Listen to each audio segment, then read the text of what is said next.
Welcome to the session where we're going to talk about hook punches and uppercuts. Now, to develop the perfect hook punch with power, which is going to be sustainable, i.e. you don't get injuries when you're hitting and getting recoil, you're going to have to know a couple of things which I'm going to cover now. Now, remember, this is all building up to the workout which we're going to do at the end of this particular course. But I'm assuming that you're going to be working with a partner on some pads, and if you're not, this is a good technique to training anyway. First things first, put your guard up. So in my case, as you know now, my right hand is my primary hand, so my left leg is forward. If you're a left-hander, swap it around.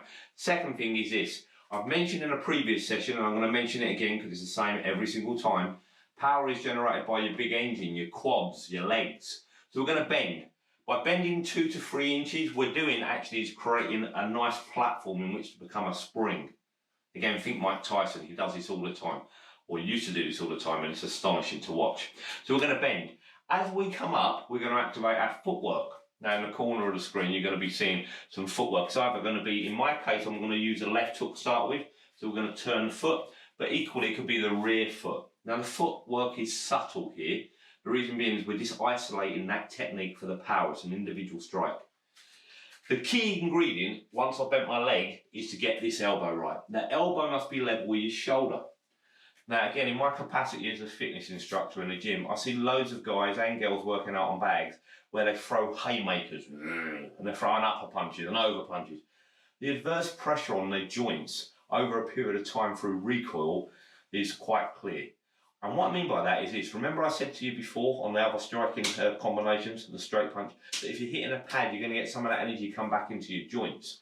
Well, imagine hitting it at a weird angle. All that energy is being absorbed into this one part of the body, and you're not distributing it, which means you're going to get pressure on your shoulders. It's like any kind of exercise. If you do it wrong, you're going to put an adverse pressure on a specific joint or muscle group, which is going to cause a long-term problem. So I'm going to show you the way to throw a hook punch where we can reduce that significantly if you're hitting a pad. And if you're just working out in thin air, then you're going to do the technique well. So first things first, guard is up, hands are level with the eyebrows. We're going to bend our knees, we're going to drop that 2 to 2.5 inches. We're going to turn, because I'm using my left hand, my front foot is turning just slightly on the ball of the foot. So I'm turning in the direction in which I'm manoeuvring. Now I know you can only see the top half of my body, so just look at the footwork. So as I'm coming across there, you'll notice that my elbow is level with my shoulder. Think of this. Power is generated through the legs, goes up through the hips as I'm turning, and is supported by my spinal column, my back.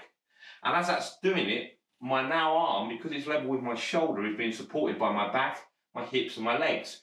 Therefore, I'm distributing any recoil energy that comes back in through my entire body and not just into my elbow joint and my shoulder joint.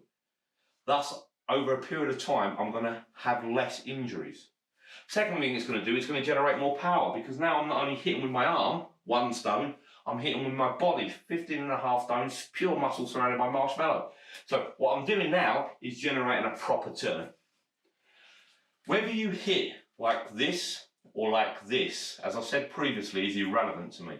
It's what you have to just try out yourself and go, actually that feels better for me. That feels better for me. It doesn't really matter. What does matter is having an elbow level with your shoulder and making sure it's supported off a spring base. That means your legs are bending and coming up. I call that coiling, the coiled spring. So, guards up, follow me please. You're going to bend your knees. You're going to turn your left foot as your hip turns, and we're creating this movement with our left arm. Now our left arm is creating a circle, so it's like stirring porridge. Draw a nice circle. What I'm not doing is punching, I'm punching over here.